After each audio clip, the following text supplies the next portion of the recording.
Faulty Road era. I too want to welcome the policy. I think that, I know social enterprises have been called like the quiet revolutionaries of our communities. We see them right across the country, with community cafes supporting people with disabilities, with mental health difficulties. We see recycling hubs. We see growers being supported. And I suppose the basis of that, the basis that I suppose us as a party like them is that they see it's not a problem. They want to build solutions, so they're based on their inclusion model.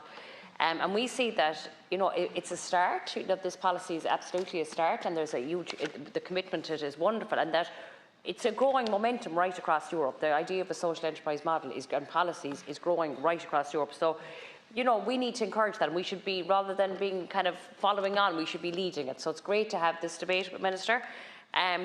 But like has come up here, it has been said that social enterprise face barriers that traditional businesses don't.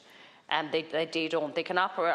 We know that, particularly I know in my own areas, and Sligo and Antrim, that they often operate in areas of where there's a lot of disadvantage, where they've limited access to capital and skilled labour. And I suppose that's why they came from in the first place, because they are grassroots and they're being supported by the local leader partnerships, which is fantastic, and the Leo office. And I just want to give a big shout out, actually, I'm here to the Sligo Women's and Business Network, who do incredible work in the Leo office in Sligo.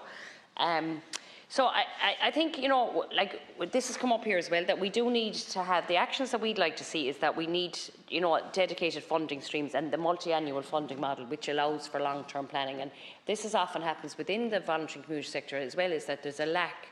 I know it's a different thing, but there is a lack of multi-annual funding. I know that the idea of reform, and it's welcome that you've mentioned this, Minister, that we need to reform around procurement. Too often that their social enterprises are locked out of public contracts. So it's great to see that you have addressed that in your opening remarks, and that you have that has included a space for a social clause also. And education is, like this has been across the House, has said this as well, that social enterprise, it's not a mystery, and it should be, we must ensure that it's happening in schools and it's happening right across business courses, universities and training centres. So just to pick up what Senator Tully said as well, that often I suppose we would see that as a party, we would see social enterprise as a way of creating community wealth. But sometimes people, because there's not a dedicated someone to be able to be employed to do that, they can be locked out of that, because it's a hard, for example, there's one example now that I would use is Rossnowla Family Market, that they created a space where there was very little available in the community, so they're a lot more than a farmer's market. They create community events around it, they give opportunities for growers, they perform workshops, they provide a place where people can exchange not all their own skills, creative skills and growing skills. So I think, we'd love to see that there is the re-establishment of cooperative development unit in the Department of Enterprise.